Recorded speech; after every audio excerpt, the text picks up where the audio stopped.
mar labaad aniga oo ah cabdilxaliim ibraahim rijaal waxaan idinku soo dhaweynayaa kooxda xiriirka elektroniga wasaaradda arrimaha dibadda maraykanka stuudiyahayaga magaalada washington waxaa maanta marti sharaf noo ah amiin caamir oo jooga magaalada edmonton ee waddankaasi canada amiin waa taqaanaan dhammaantiinba farshaxaniista soomaali ah halyahan u orda ama u dhaqdhaqaaqa arrimaha nabadda iyo bulshada iyo bani aadamnimada isaga oo markaa nagula jira khadka inta aynan u gudagelin barnaamijkeennan oo aanan waraysanin amiin waxa aan ku soo dhaweynayaa marka hore inaan idiin soo gudbiyo fiidiyahan gaaban oo aanu ka soo duubnay isagoo ka sheekeynaya taarikh nololeedka aan isku soo xullay oo ah video gaaban ku soo dhawaada.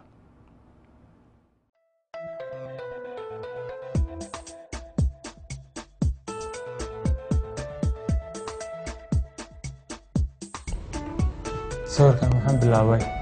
anoo 10 jir ah marka waxay igu yimaadeen markaan ardayga ahaa ayaan aad u jeclaa inaan wax sawiro marka sawirka ayaan sii waday anoo aad u daayar markaas waxaan la kulmay dad sawira gacanta sawirka gacanta waxaan ku dareemay inaan sii wadi karo waxaan la kulmay dad macallimiin ah oo ka mid yahay jaamac Ilmagoor markaa Soomaaliya joognay jaamac ayaa igu dhiirigeliyay inaan heerkan sii gaaro maanta saabay ugu waanayba inaan socon karo waxaan inuu yihiin wax fiican oo bari aan magac ku yeelan doono horumarka gaari doono dunida marka sidii aan dhinaciisa u soo go'ay artiga xagee markaasaan waxbarashadii marka waxay noqotay goosgoos inaan wax u wado marka artiga marka ku batay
markii ama roob ama barwaaqo la gaaro qofka la isku soo baxaa oo markaas la ciyaaraa sartaas badda ku taal xamar waa meel taariikhi ah ilaa iyada dhab xasuusaa ka soo boqol sano dhisan tahay haddii taagan tahay ma kula sartaas iyadoo runahay ay jirtaa way jirtaa ilaa sidii taagan sidii bay taagan tahay sidii looxaasi alif rahmaan ba korkaalaha marka xusuus way hadda waxaan umaleynaa dadka halkaa ku nool oo halkaa ku barbaaray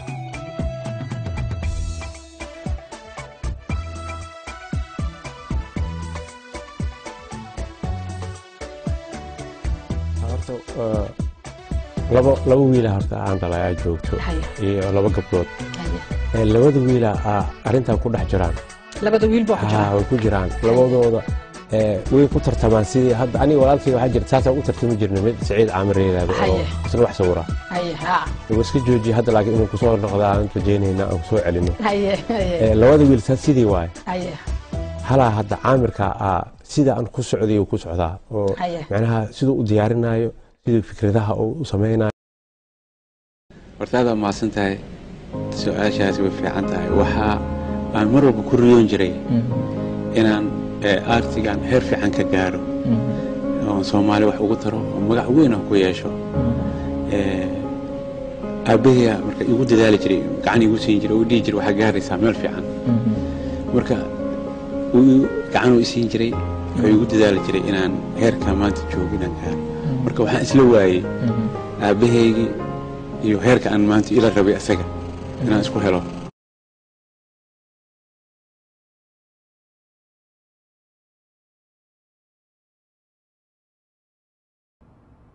mar labaad waxaan idinku soo dhaweynayaa stuudiyahayaga magaalada Washington aniga oo Cabdilxaliim Rijaal waxaa noogu jira khadka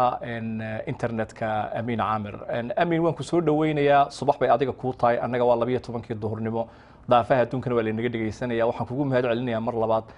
sida sharafta leh ee nooga aqbashay inaad waqtigaaga qaaliga ana siisid marka madasha ku soo dhawow baa ma santahay Cabdilxaliim waa ku dhawahay waan salaamayaa inta dhageysanayso dhan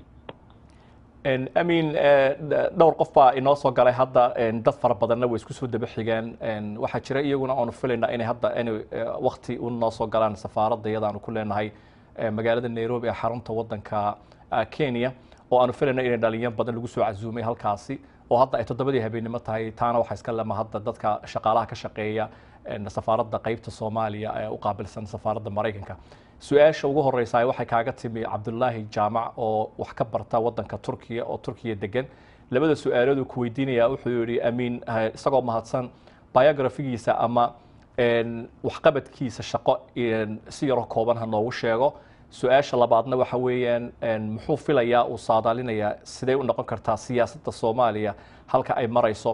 iyo doorka uu u arko baarlamaanka Soomaaliya uu hadda ciyaarayo ku soo dhawow Amiin waa ma santahay su'aal loo baahan yahay haddaan ka sheekeeyo wax yar waxa shaqada aan hayo sawir aan sameeyaa horta sawirkana wuxuu yahay waa kartuun marka kartuunkana wuxuu ka yimaadaa dareen sawirka sidiisaba qaarna dadna waxay u yaqaaniin sawirka kaamiraha sameynta iyo sawirka gacanta marka sawirka kaamirada ma sawirta waa sawir mashiin sawira sawirka oo gacanta lagu sameeyo waa sawir dareen sameeya marka saasi u kala baxaan marka sawirada aniga diyaariyo waxay ka mid tahay sawiro oo aan dareen ku sameeyo waxyaalaha aan dareemo ama waxyaalaha ii muuqda oo dareenkayga soo qaata ayaan sameeyaa rajada kale oo weydiiso waxay ahayd seed aad rajada soo socota marka rajada soo socota horta waa rajo aad u fiican waana filaynaa rajada ilaahay lagama tago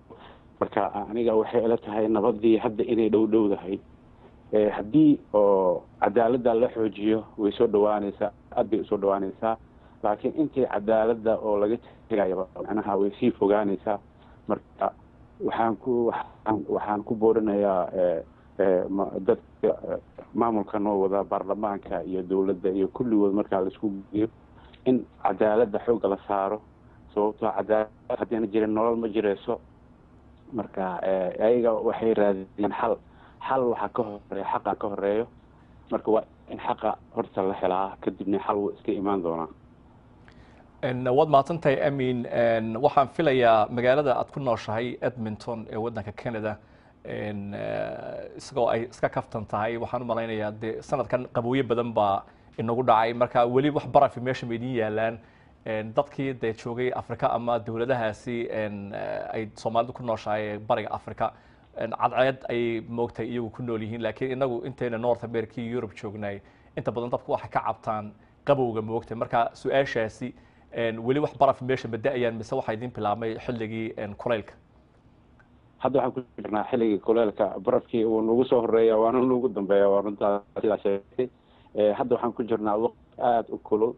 cadceed iyo maalin walbo na taagan meeshii barafkii ma yaala wuu naga dhamaaday dhulkii waa nadiif iminka wax baraf ah oo yaraatee ma leh roob ayaa marmar noo yimaada laakiin waa kuleel hadda iminkadaan la joogo Amiin su'aasha labaad aan ku weydiinaya waxa weeyaan safar ayaan ku arkaa mar walba markaan bogagga afka Soomaaliga ee internetka lagu qoro aan aragna ama aan akhrisano maalin dhaweyto waxa aad joogtay waddanka Holland ayaad ku gaadhay safar marka horeysay dhowr jeer oo Mareykanka aad timid baa jira marka safaradaas inta badan waxaad uga qayb gashaa sidii aad Soomaaliya wax loola qaban lahaa ay noqoto dhinaca wax dib u dhisitaanka ama reconstruction in Soomaaliya oo kale oo aad ka qortay ama aad ka soo sawirtay musawir runtii aad iyo aad u qurux badan oo ka sheekeynaya sanadadii 2006 ilaa 2015 waxa la filayo siday noqotay marka kulamadaasi inta badan casuumad baad ka heshaa ama tacliin ha noqoto jaamacad la furayo markaa safarkaaga ugu dambeysay ma kaasuu ahaa safarro kale miyaad imika sugaysaa safarkayga ugu dambeeyay waa kii Holland hadda dhawaan aan ka qayb galay safarkaasna wuxuu ahaa urur samafal ah oo dadka dhibaataysan oo gacan siiya ama iskuulada ha ahaado ama cunto ha ahaato ama caafimaadka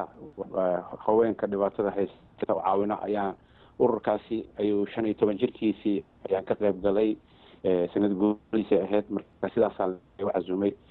mar walbana waxaan jeclahay ururada oo sidaas oo kale inaan aan dhiirigeliyo aan ka qayb galo meel walba ay joogaan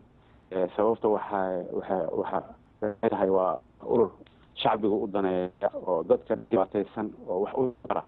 marka maadaama aan meel iskaga soo galno oo anagana jeclahay shacbiga dadka dhibaataysan inaan u hadlo ayagana aad u caawinaan marka sidaa darteeda ayaan mar walba u xoojiyaa aan ka qayb galaa dhiirigelin aan u siiyaa waa maadsantahay amiin waxaa jira adigu nin farshaxaniistaa tahay oo soomaaliyana xagga sportskaad ka sawiri jirtay markii dambena arrimaha siyaasadda bulshada iyo waxyaabaha ay ummadda soomaalidu ay rajaynayso ayaad ka qortaa mushkiladdu marka ay taagan tahay marka waxyaabaha ma jirtaa kartoonada aad soo samaysid anugu kartoon aan maalin dhaweyto halkan ku arkay runtii aad buu iga qosliyey waxaan filayaa kaasina inuu khuseeyo dadka qurba joogta oo ah dad meel taagan oo labada nin ee yaabanayaasha ay isweydiinayaan nimanka halkan taagan iyo war xabsi baa laga soo daayay mise waa dad jiran weeyaan oo aad leedahay mayo waa qurba joogtii iyo bidaarta marka runtii waa wax lagu qoslo weeyaan oo ay dadku sugaan oo dee relief u noqdo dadka weeyaan marka sidaad ku doorataa maalintaasi ama toddobaadkaasi waxa aad soo dejinaysid ama aad soo qoraysid ama aad soo sawiraysid horta waa runta sawirada qaarna waa joog oo aan dhexgeliyo sawirada si dadka aan u soo jiido oo waxyaalaha kale aan rabo inaan gaarsiiyo si macnaha u aqrisaan marka sawirkaasi hadda aad sheegaysa cabdixaliim wuxuu ahaa sawir oo waxaan maqlay in qurba joogta xamar kusoo bateen gebigoodna madaxa wada xiran yihiin marka waxaan qiyaasay marka dadkii inay la yaaban yihiin Soomaali marka caado u ahayd qofka ama markuu xanuunsan yahay ama markuu xabsiga ku jira madax laga xiiri jiray waagii hore marka waxaan isku qiyaasay marka inay Soomaalida la yaabtay waxa qalbigooda kusoo dhici kara inuu yahay qofkan ma xanuunsan yahay xabsiga ku soo baxay marka sidaas ayuu ugu dhaliyay sawirka marka sawir walbana waxaan ku cabiraa waqtiga markaas jira ama siyaasadda markaasi meesha u socota marka waxaa la socdaa sidii dabeesho kale siyaasadda halkay u socota ayaa mar walba raacaa iyo waxaan ku cabiraa hadalhaynta bulshada taasi ayay ugu badan tahay sawirkayga amiin aad baad u mahadsan tahay hadda waxaa mar labaad khadka noo soo galay internetka safaaradda iyada aan ku leenahay magaalada Nairobi ee xarunta waddanka Kenya oo aanu filaynay in dadku su'aalaha ku soo weydiiyaan ay xiisaynayaan su'aalahaasi amiin muddada waddanka ka soo maqnayd magaalada Muqdisho ku kortay waddankiina muddo kugu dambeysay goorma ahayd waddanka markii kugu dambeysay ma says leedahay hadda dad aad u far badan baa waddankii tagay inaad waddankii aad adiguna mar ziyaarad ku gaari aad booqasho ku tagi doontid runta waa waddankii waan jeclahay inaan mar walba waan ku fikiraa waddanka waxay ugu dambeysay 1991 bishii ugu dambeysay bishii 11aad ayaan ka soo baxay waddanka Soomaaliya ilaa markaasi noqon marka iminkana waan jeclahay inaan tago waa dareemaysaa hadda wariyaashii wax ku dhacayo marka aniga wariyaashaan ka mid ahay lama ogolo maanta runta inaa la sheego waxa waaye qof walba wuxuu jecel yahay in wixiisii ama beentu wado in loo qariyo marka maadaama anigana isku haysto inaan qof run sheegayo oo dadkii siyaasiyiinta runta u sheegayo marka siyaasiyiinta Soomaali waa nin walba wuxuu ku tiirsan yahay qabiil haddii aan siyaasi kamid ah siyaasiyiinta haddaan u tilmaamo waxa aan ka sameynayo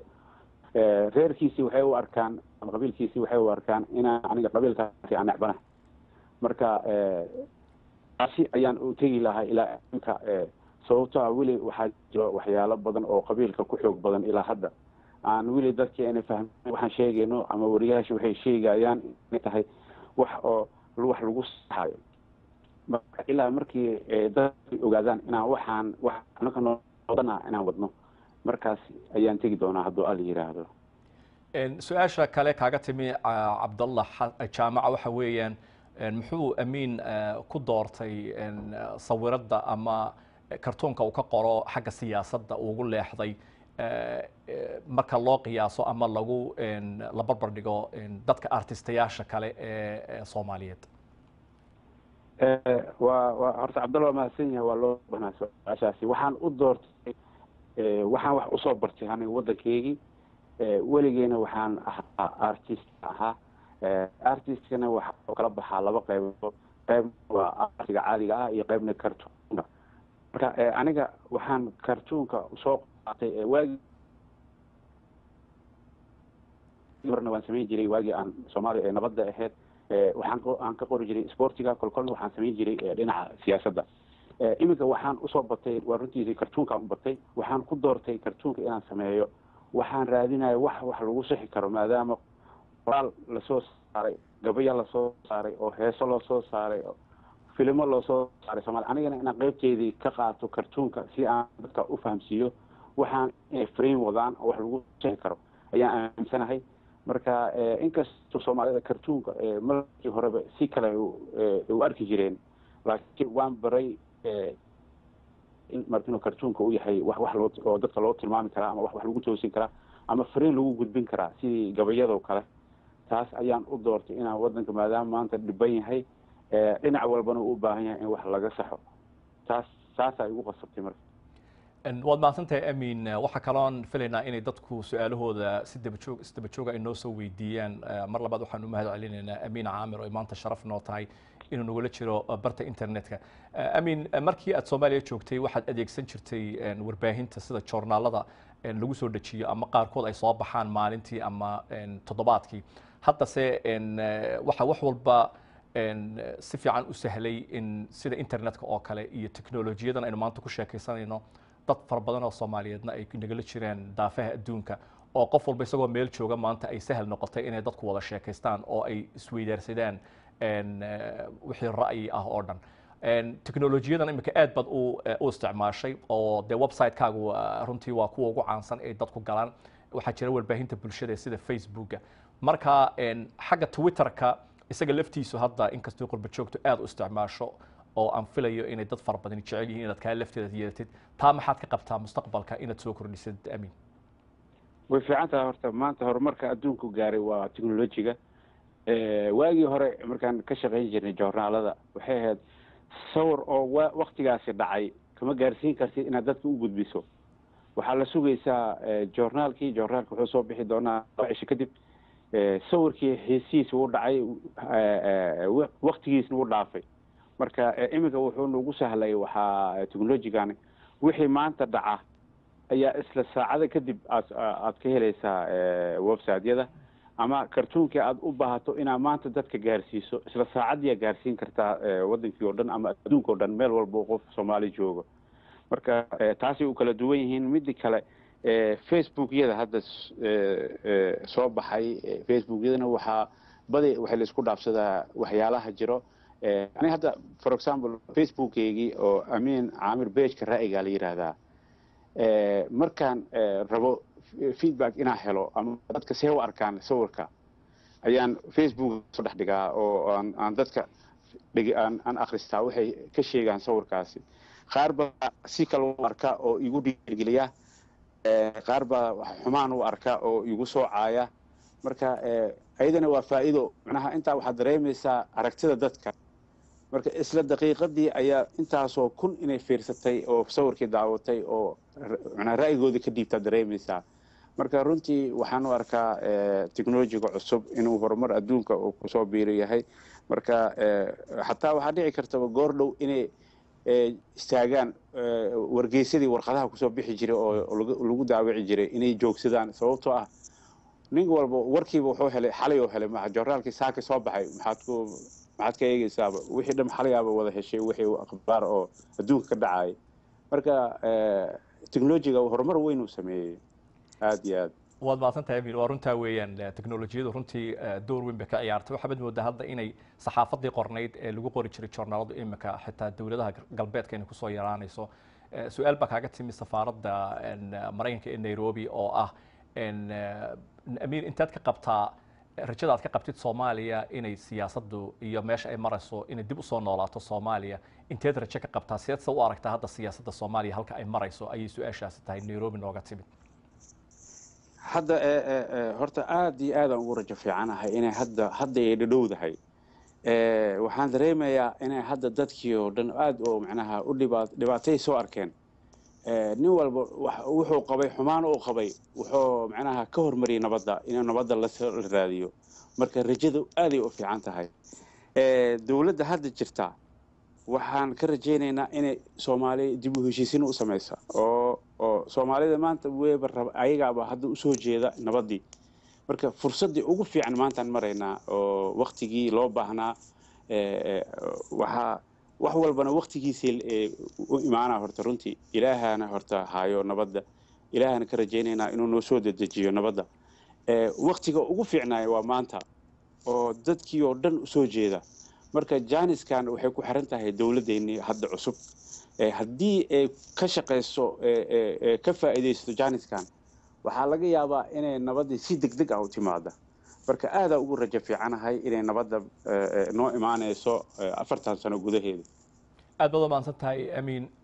waxa kale oo jira oon dadka ogeysiinayna boggayaga internetka ku leenahay facebooka labadaba af soomaali baan ku qornay iyo twitterkaba dhammaadkooda waxa weeyaan USDOT Somali ayaanu filaynaa inay dadku nagula wadaagaan ra'yigooda mar walba iyo martida aanu filayno inaan mustaqbalka iyagana wareysano sida aan maanta u wareysanayno amiin waxaa su-aalsina kusoo weydiiyey amiin abubakar maxamed cabdulle oo ku yidhi ma jirtaa qof kula taliya inaad isticmaashid sidaad u isticmaalishid macnaha weyn ay wadaan sawiradu iyo sida ay ku fadhiyaan mise adiga ayaa sheekadaasi ay kaa soo baxda kaa timaada alifta horta qof walba macnaha wuu leeyahay qof la taliya inkastoo oo qaarkood marmar ay kaa niijibinayaan waxa talada markaas aad maskaxda ku hayso laakiin lagama maarmo horta talo oo qof walba kaligiis qof socon karo haba yaraatee ma leh macnaha binaadana leeyahay waa qaldami kartaa adaaba wax si u arkaayo qofka kale kula talinayana waxaa laga yaabaa inuu xumaan u arko uu kaa celiyo marka qasab waaye dad la taliyaal oo aan marmar la tashado waa jiraa laakiin waa markee aan wado wax oo markino oo shaki igaga jira oo markaas aan rabo inaan ka baxo shakiga markaasaan la tashadaa laakiin inkastoo oo Soomaalida maanta nin walba meel ku tiirsan yahay marka qof aan la isku haleyn karin qof walba waxa laga yaabaa qofku markaas aad la tashanaysid inuu sawirkaasi reerkiisii ama siyaasad meel uu raacsan yahay oo quseeyo waxa laga yaabaa inuu ku wiciyo oo dhinac kale ku wiciyo oo ku yiraahdo kani macnaha saas kuma fiicna marka aniga waa ku talagalaa qofka marka la tashanayo waa qof markaasi sawirkaas aan quseynin oo dhaxdhaxaad ka yahay ayaan weyd asxaab badan aan leeyaan la tashado oo dad oo mutacallimiin ah oo waxgarad ah oo waaya araga marka qasab waa qof walba u fiican tahay inuu qof la tashado qof kaligiis socon kara haba yaraatee ma jiraan su-aasha labaad amiin waad mahadsan tahay waxay ka socotaa safaaradda Nairobi oo kule maxaa kugu dhiirigeliyey in aad ka qortid ama aad ka sawirtid oo noqotid siyaasadda ama kartoonka siyaasadda laga qoro inkastoo ay dhici karto inay kaaga timaado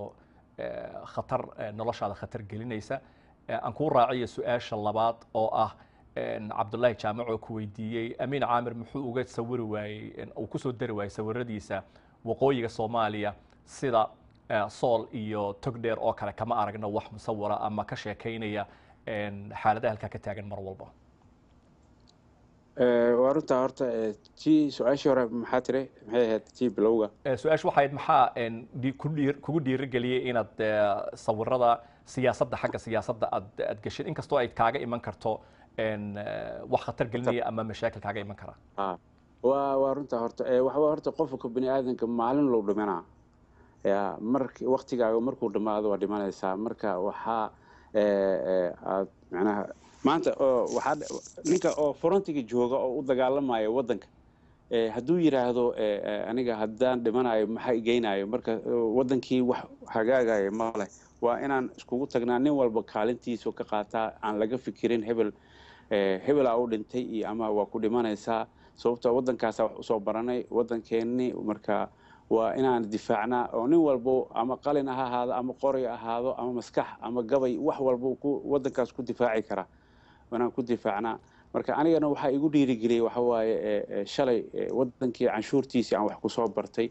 oo aan halkaa kusoo gaaray aqoontaan ku yeeshay aan wax ku baranayay maanta hadduu sii burburaayo oo adduunkii dhan ka rajabeelay marka anagana haddaan ka aamusno oo inuu sii dhammaanayo khalaas waddanka meel cidlaad istaagi doono marka tiyaa igu dhiirigelisay inaan kaalinteeda ka qaato inkastoo aan keligay wax qaban karin oo ummadoo dhan loo baahaya ninba kaalintiisii inuu gaarsiiyo marka taasi waa midaas tan labaad meel aan soomaali joogto aan wax ka qorin haba yaraatee male badi waan ka qoraa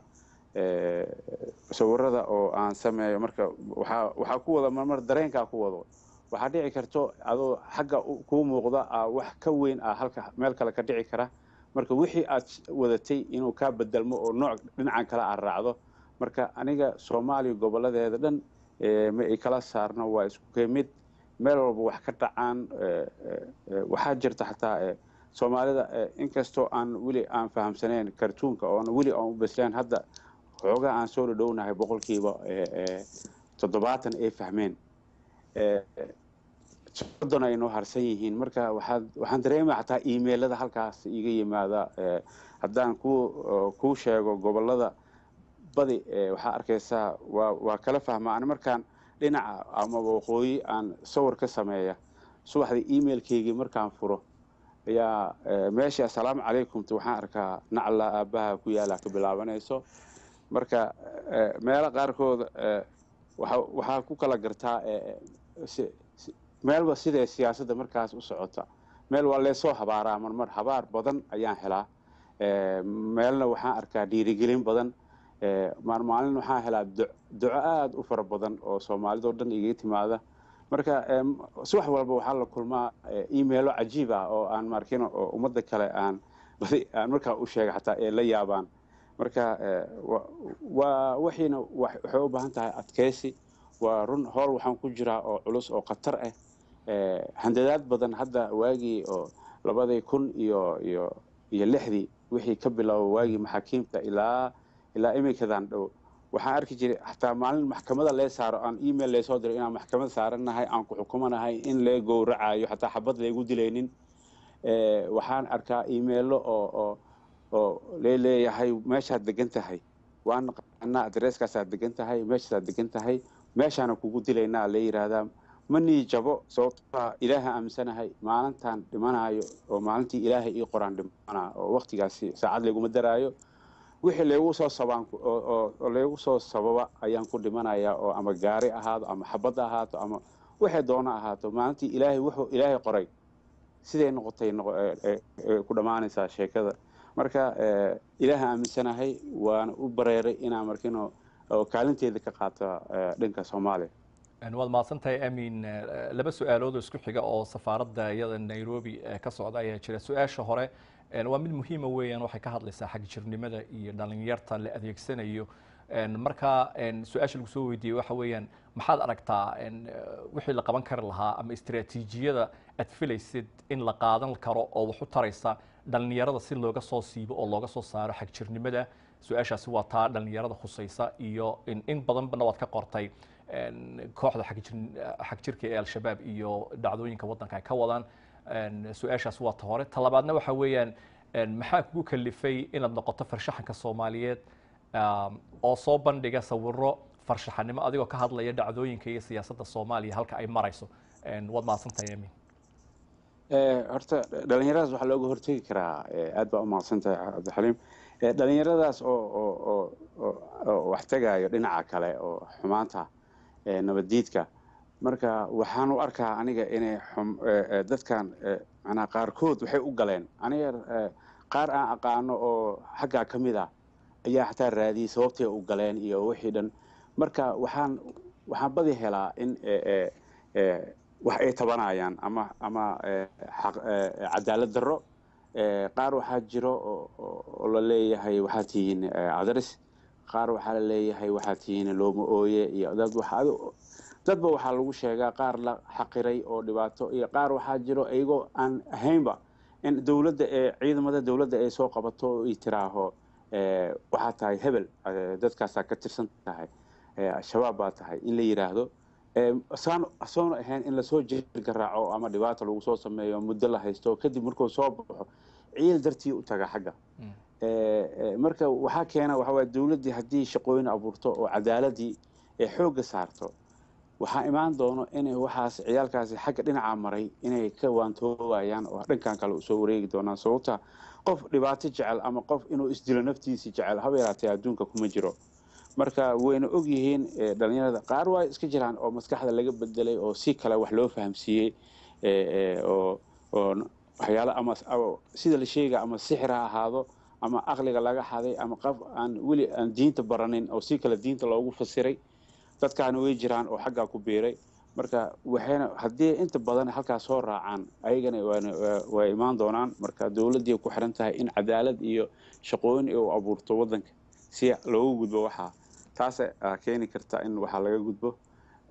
su-aashii labaad waxay ahayd walaal maxaa kugu kalifay inaad noqotid farshaxaniistaha Soomaaliyeed kaliya ee ka hadla arrimaha iyo dhacdooyinka siyaasadda ee Soomaaliya meesha ay marayso horta waa runta horta farshaxaniintii badnaa waa badneen qaar iga fiicnaaya jiray qaar iyo anoo kala jiray qaar yaryar anaga wax bari jirnay marka dhibaatada haysata waxa waaye horta Soomaalida waxay ku shaqeeyaan maskaxdooda waxa ku jiro ama qalbigooda waxa ku jiro qabiil marka dhalinyaro badan aan la sheekaystay oo macnaha artistiyaalkeena ah qaarkood waxay yiraahdeen amiin adiga macnaha waa naga horeysa anaga ma geli karno badan waan ka leexanaynaa arrimaha dhaqankeena ama sawirada caadiga aan iska sameysanaynaa adiga siyaasadda adaa galay adaan ku sii daayna qaarna waxay yiraahdeen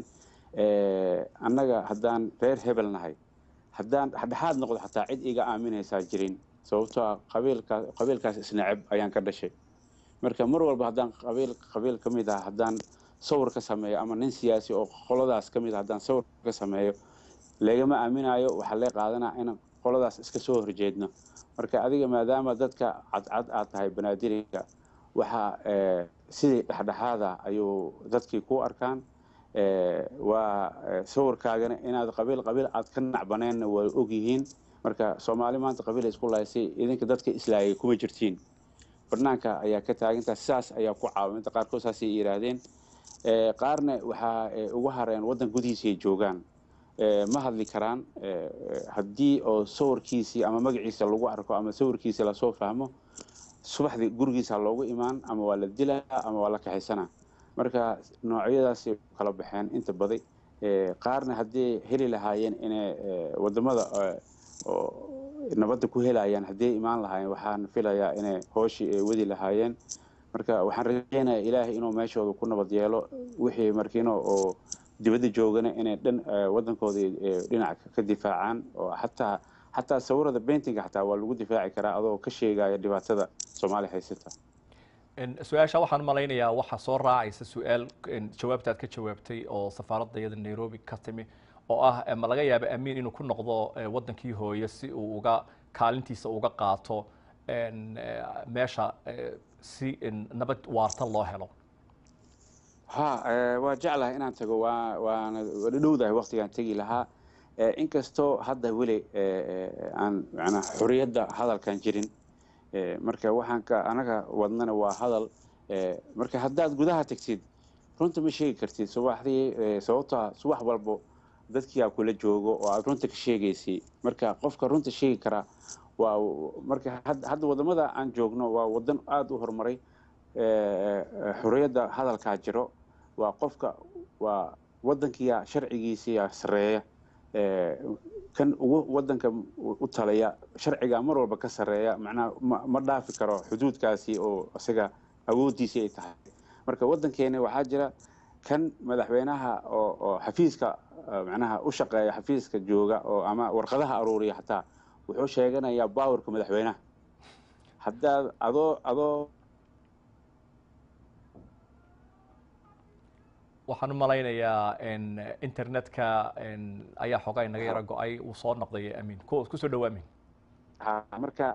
nin walba wuxuu raadsanayaa si oo ugu sharaf doonan lahaa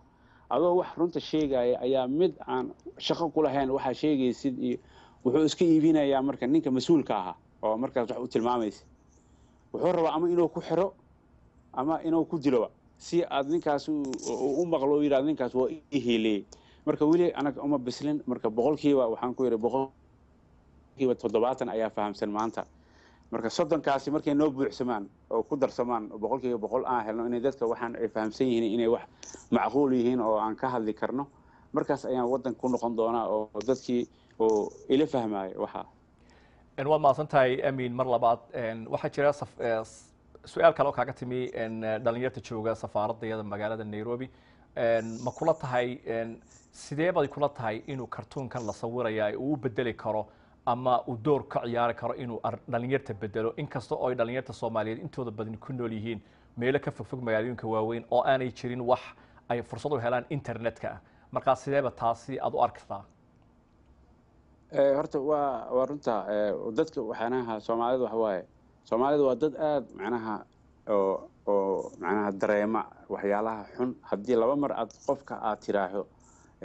niyo waxaasi ma iska deysi ama qof kale maalin dambe yiraahdo iska deysi waxa laga yaabaa inuu ka xishoodo marka dambe marka sawirka kartoonka waxa muuqda wixii oo tilmaaman oo qofkii aan tilmaamay qaladkiisii marka wuxuu iska ilaalinayaa qalad hadda waxa dhacday for example Xasan Sheekh Maxamuud madaxweynaha dawladda federaalka Soomaaliya safaradii ugu horeeyay oo baxa wuxuu tagay Uganda iyo Kenya iyo wuxuu tagay Suudaan aniga marka waxaan dareemay madaxweynaheena Soomaaliyeed calankiisii gadaashii ma surna madaxweynihii kale la fadhiyay wuu suran yahay marka sawir ayaan ugu tilmaamay sawir ayaa hal jeer ugu tilmaamay isla markii waxa dhacday in qaladkii la saxa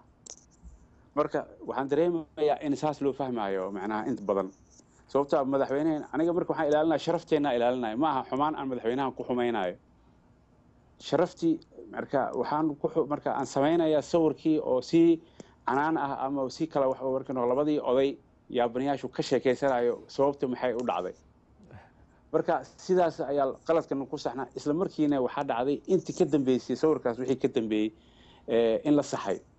mar walbo protocolka safaaradii meesha markuu tagaayo in safaaradii ka sii shaqeyso calankii wixii dhamaan madaxweynaha meesha fadhiisan la waxa dhacday Suudaan markuu tagay airportkii soo dhaweynta meesha ay salaanta ka qaataan labada madaxweyne labada dhinac waxa surnaayo calanka Suudaan calankeen dhan kama muuqan meesha sawirada hadda dib u aragteen marka saas ayay wax ka qabanaysaa wax ay ku saxayso dadka bulshadana waxa waaye qofka hadda marka uu tilmaamtid qof mas'uul ah markuu qof dila oo loo jeedo oo cid walba arkaysa ama meel xoog ku haysta marka tilmaamad hadda waxa xataa haya cadeenan ku raadinooya marka helo soo tilmaami doona xildhibaano oo guriga islaameed haysta guri cid kale leedahay haysta ayaa hadda haya laakiin markaan hubiyo ayaan soo sawir doonaa marka taas ayaan wax ku saxnaa xildhibaankaasi gurigaas degan ma kula tahay haddaan sawir ka muujino inuu si deganaanayo mas inay sharaf u tahay wuu xishoonaa oo ka baxaa marka taasaan wax ku saxi karnaa aan ka wadaa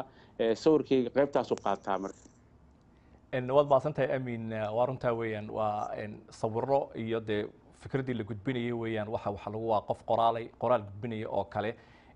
su-aasha uu ku weydiinayo ninka dhalinyarta ah ee halkan isaguna nagula jira Cabdallah waxa weeyaan ma jirtaa ma noo cadayn karaa amiin dhalinyarta Soomaaliyeed federalismkan Soomaaliya laga sameeyay iyo dariiqadna federaalada lagu wareeray ayuu yiri waa kaliyaata ee dadku ay ku cabiri karaan qabyaalada lagu cabiri karo iyadoo xeer siyaasadeed loo soo marayo marka dhalinyartu ma u arki karaan inay federalismku tahay dariiqad uu qofku ku cabiri karayo qabyaaladii iyo tribalismka laga hadlayo horta federaalka sidiisaba waa shaqo adag oo macnaha dawladii u taala waxayna u baahan tahay cadaalad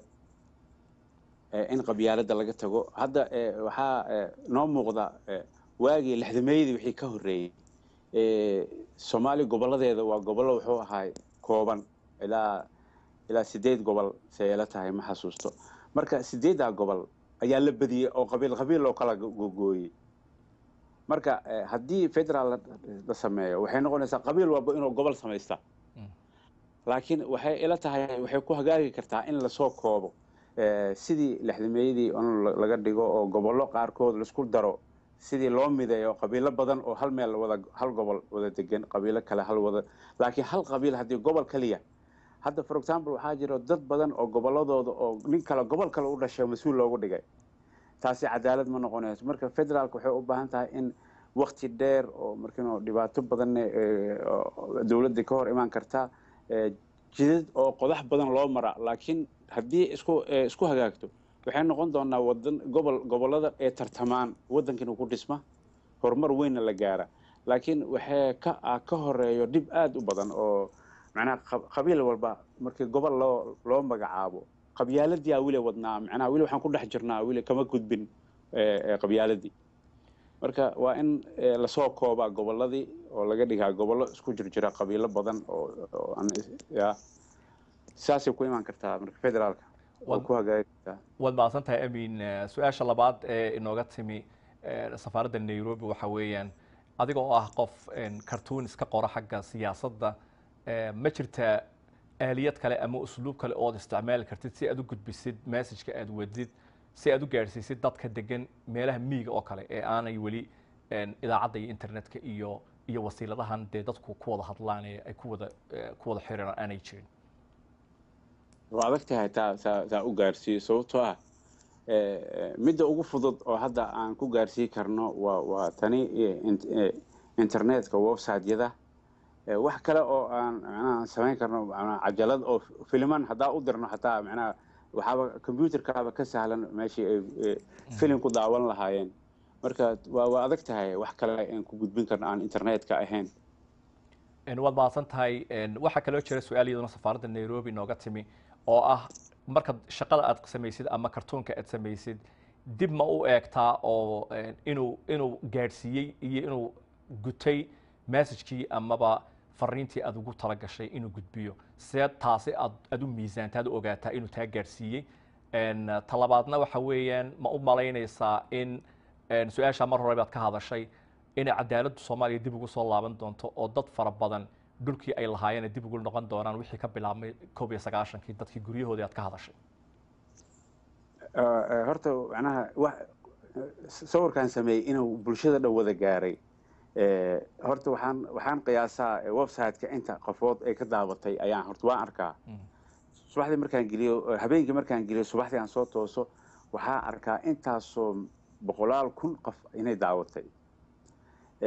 haddana waxaan u gudbiyaa facebooka haddana facebooka waxaad dareemaysaa inta qofood ee qaadatay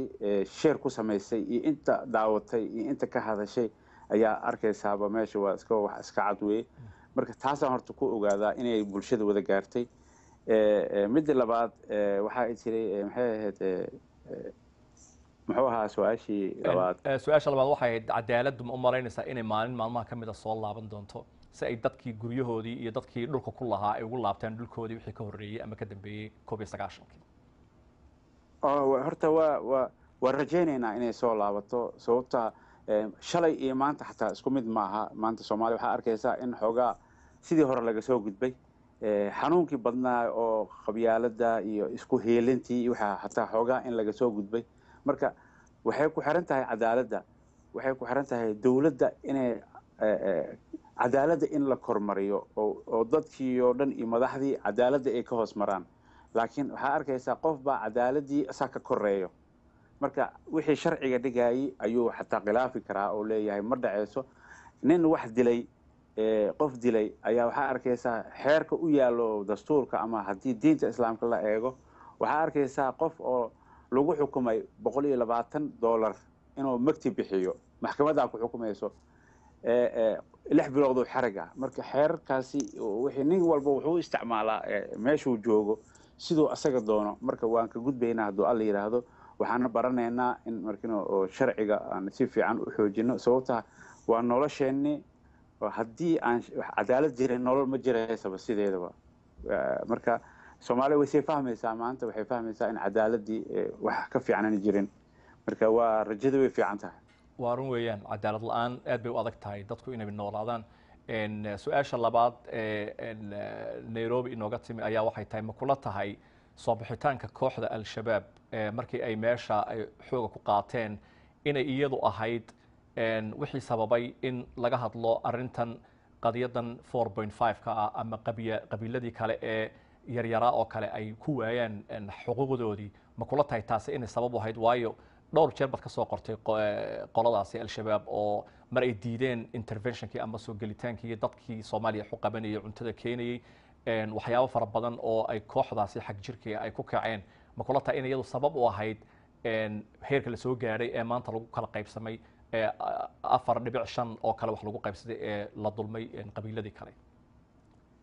horta sababtoo dhan ayaga iska leh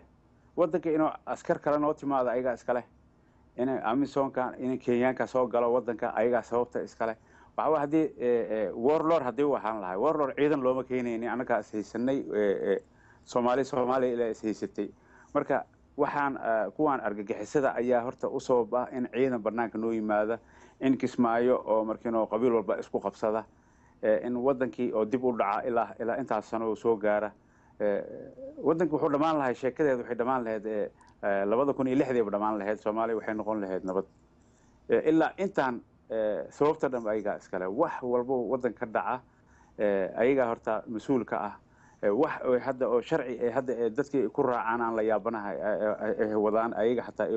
macnaha dhankooda loo safto aniga gabar oo telefoon maalin ii soo dirtay su'aalo waxay u weydiisay maxaa shabaab kugu taagay ma faraha kala baxdid markaas waxaan hal su'aalan ku weydiinaa iga jawaab waa ka leexana wixii saacadaha ka dambeeyay su'aasha aan weydiiyay waxaan dhahay gabar baa dhagax lagu dilay maalintaas lagu dilay adiga maalin ka hor oo la yiri waa zinaysatay gabadhii aan weydiiyay markaan gabadhaas waa zinaysatay Soomaa ha ay tiri waa in dhagax lagu dilaa markaas ay yeela zinaysatay aaw ninkii lama haayo dhagax lagu bedelin ninka xaguu maray marka kaligeed ma zinaysatay gabadha wax dhici kara la rabaa marka Soomaaliya inay isweydiiso qoladan sidee wax u wadaan macnaha sax miya in gabar kaligeed zinaysatay halka la keeno ninkii la zinaysatay aanu joogin gabadhii way ugu dambeysay telefoonka markii aan runta u sheegay waxay tiri khalaas kama jawaabi kari marka wax walba oo dhibaatadan maanta ilaa halka soo gaartay in Kismaayo la isku Jubbaland ay soo baxdo la isku qabso qabiil walba uu yiraahdo ana meesha wadaayo Soomaali in meel walba la qabsado gobol walba in dadkiisii hatta dad badan oo waxa jiro oo aan ilaa hadda miir lahayn oo hatta si kala noqdeen oo waa shay ayaga sababta iska leh qof waxa jira aan dambi lahayn gacan laga gooyay oo markiino soo og yahay oo marqaati been loo keenay oo gacan laga gooyay marka sabab badan ay iyaga mas'uul ka yihiin marka Soomaali dib ayaa loo xisaabtami doonaa dib male markii dawlad ama daacadnimo oo cadaalad timaado qof walba dambigu galay hadda adduunyada waxay gaartay in madaxweynaha dambigu galay hadda maxkamad la saaro oo xabsi daan lagu xukumo waxa socda marka qof bini aadan oo caadi ah oo markiino oo aan mas'uul ahayn dambiyada galaan waa in cadaalad la horkeenaa bari waa run weeyaan taas waa wax muhiim ah weeyaan waxa jira amiin su'aalkaaga socota Abubakar Maxamed Cabdulle oo yiri marmarka qaar kartoonka si qalad ah ayaa loo adeegsan karaa kartoonada aad soo jeedisay taana waad aragtay khibradaada ama qof lagu boonboonin karaa marka adigu marmar badan waxa aad sheegtay inaanad kamid ahayn oo aanad dhinacan u janjeerin aanad dhinacna saarnayn oo aanad dhinacna taageerin maxaa markaa sideen ku cadeyn karnaa buu ku yiri inaanad qofna aanad adigu u eexanayn horta waa runta horta mid aad jirto qofka markuu kartoon sameeyo ana hadda kartoon aan sameeyaa kartoonka website-kayga markaan soo geliyo dadkii arkaan kartoonkii muddo ka bacdo waxaan arkaa soo nooc kala noqday dad baa qabsada dib baa loo bedelaa hadallo aniga markii aan ku qorinaa dib loogu qoraa dad kale aniga qofkan ku magacaabo qof kale lagu magacaabaa marka dad baa Soomaalida marka way jeceshahay in waxa si qaldan wax u sameeyso marka qof shaqadiisii ayaa dib loogu ciyaaraa taasi horta waa mid waxaa dhacda xataa magacyadeeda ayaa si kale loo isticmaalaa ama facebookyada ama twitterka ama waxyaalo badan oo magacayga lagu isticmaalo oo aniga aan lahaynaa jiro marka midda kale aniga runtii macnaa qofna ma taageersanin horta qof walbo siduu yahay ayaan wax usoo dhigaa shaqadanna waxaan bilaabay website-ka ka hor joornaaladan kusoo qori jiray website-yada kale aan gelin jiray waxaan bilaabay inaan website soo geliya oo website aniga leeya samaysta 2004 markaan bilaabay ilaa hadda haddii aan eexasho iyo ama meel kale ama wax kale u isticmaali lahaa waxaa laga yaabaa inaan maanta cabdilxaliim adi xataa aad i wareysan lahayn oo aad i qiimeyn lahayn ama dadkaas maanta su-aalaha i weydiinayo war ninkaan nagadaa inay dhihi lahaayeen meel buu raacsan yahay marka waxaa keenayso in maanta dadkii Soomaaliyeed oo qiimeeyaan oo isharfaan oo su'aalo i weydiiyaan oo xataa i canaantaan iyo waxa keenayso waxa weeye sida aan wax u waday ee arkayeen oo runta kaga hadlaay inaan wax hagaajiyo mooy wax aan cidna ay xashanay iga jireen waxna xalleyn aan igu jirin waad mahadsantahay amiin dhowr su-aalood isku daba xiga adigoo raalinaga ayaa waxay nooga yimaadeen safaaraddeeda magaalada Nairobi su-aasha hore oo ah maadaama aad samaysay sawirro badan oo gacanta ah oo farshaxanimadaada ah keeba kugu yaab badnaa ee aad muujisay siyaasadda Soomaaliya waxaa ugu yaab badnaa sawir oo adiga dhowaan soo aan sameeyey oo aan ku tilmaamay 1990kii ilaa 2015 sawirkaasi markaan sameeyey habeenaan diyaariyey waan geliyey marka waa 4 qaybood sawir ahaa haddaa xasuustay magaca Soomaaliya ayuu fasirayay marka 1990kii burburkii kadib waxaa dhacday in la siiyey macnaha siyaas la noqdo oo ilaa 2015 inay nabadda imaanayso Soomaaliya oo aad u wada dhisan ayaan sawirka muujiyey marka waxaa igu yaab badnaa nin email badan la soo diray dad badan email ay soo diraan marka ninka igu yaab badnaa emailka ii soo diray soo baryaaya oo iga qoslisay xataa aan yaabay aniga wuxuu ileeyahay waa ku baryaynaa nin waxaa tahay fiican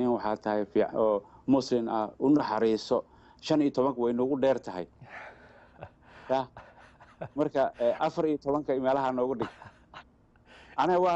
waa naxay ninkaan soo ibriyay iyo wuxuu wada waxaan isleeyahay muxuu wadaa markaa arkay inuu ka hadlaayo oo leeyahay waa ku baryaynaa marka meesha 15 na gaarsiis 13 ilaa ama 14 na gaarsiis hanugu dheereen marka aniga ma hayo waxaan aniga saadaashi bisaan iska sameeyay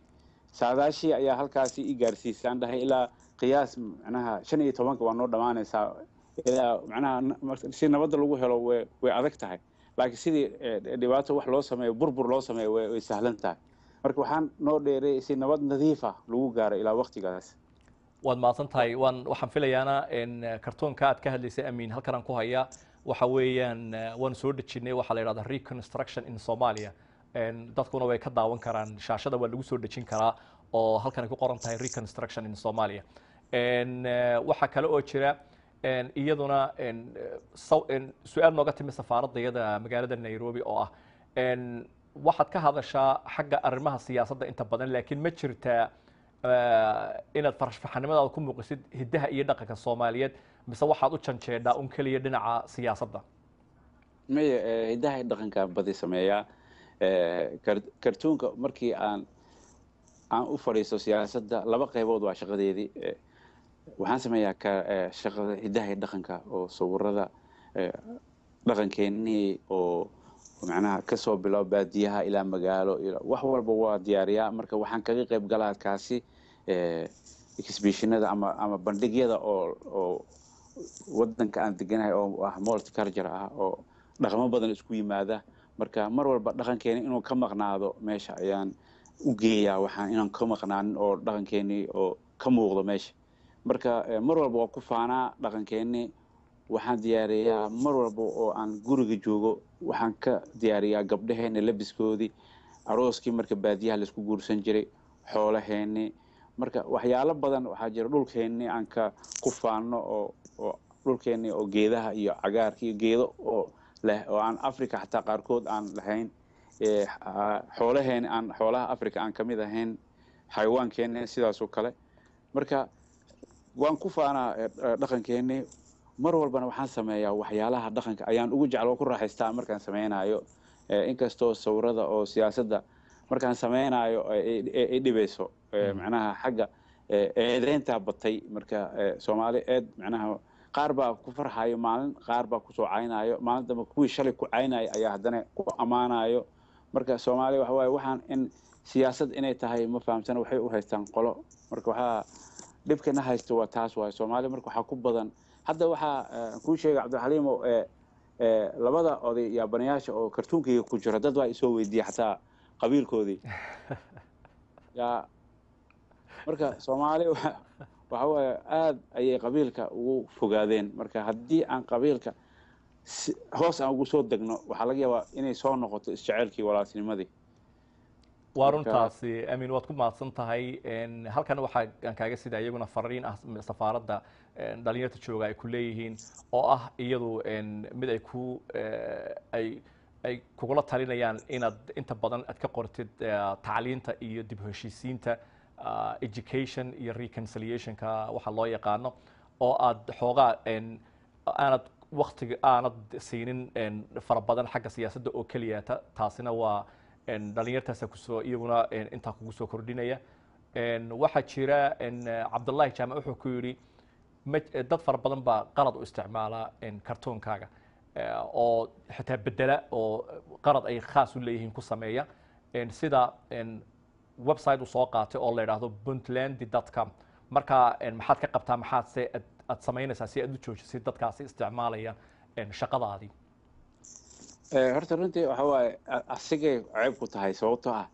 sawir oo hore loo arkay haddii dib oo hadalkii u bedela qofkii uu dareema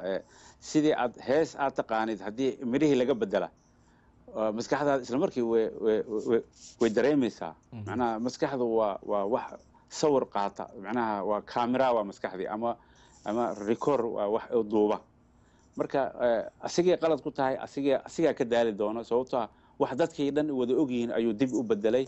marka hataa waxaa jira magaceega ayaa Facebook in lagu samaystay ayaa hadallo lagu qoraa oo yiraahdaa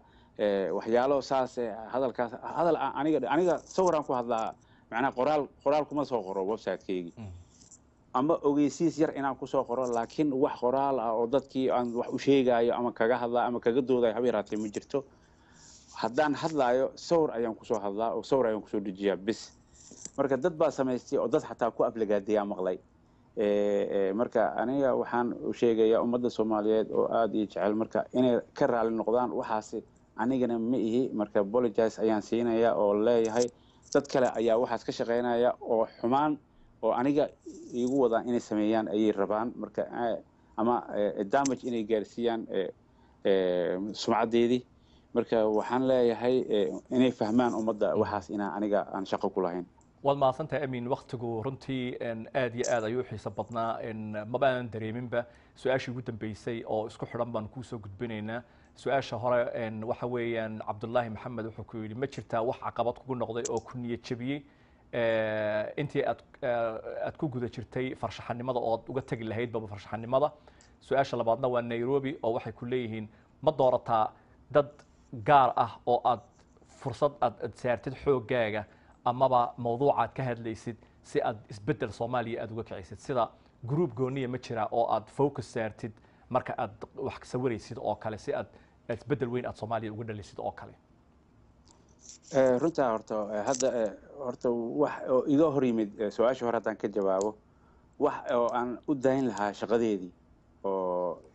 wixii 90kii ka bilaabo ilaa imika ma jiro oo shaqada aan u dayn lahaa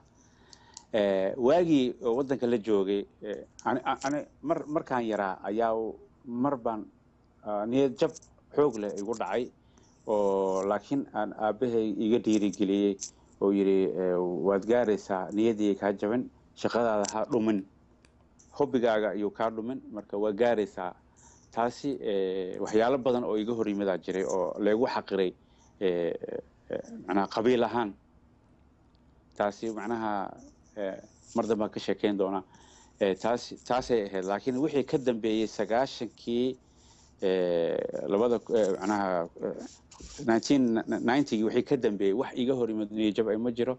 intaasna qaxooti iyo marba waddanaa la tegaayay laakiin markaan halkaan imid niyadda ayaa ay dhisantay nin walba waxaan arkay shaqadiisii lagu qiimeynayo talentigiisa lagu qiimeynayo marka wax oo qabiil ana ma jira waxa taqaanid ayaa lagu qiimeeyaa taasi ayay xoojinaysay niyaddan ay dhistay jawaabtii kale su'aashii kale waxay ahayd maxay tiray waxay su'aasha kale ahayd ma jirtaa dad aad target saartid ama group gooni ah oo aad saartid target gooniya si aad isbedel dhab aad uga dhalisid Soomaaliya waa jiraan hadda waxaa jira group badan oo waxaa jira hadda kuwa hadda aan ku sheegayo kale Soomaali ururkii oo hidra la yiraahdaa waxay joogan oo Holland meelal badan way degan yihiin adduunka kuwaas oo kale waa dhiirigeliyaa waxaan rabaa xataa inaan aan ku beero haddii aan ku beeri karo dhalinyaro kale waxaa jirto ka hortaga qabyaaladda oo London ka abuureen oo dhalinyaro badan oo nadiif ka ah waxyaalaha qabyaaladda ayaga xataa waa dhiirigeliyaa waxay maalintii doonaan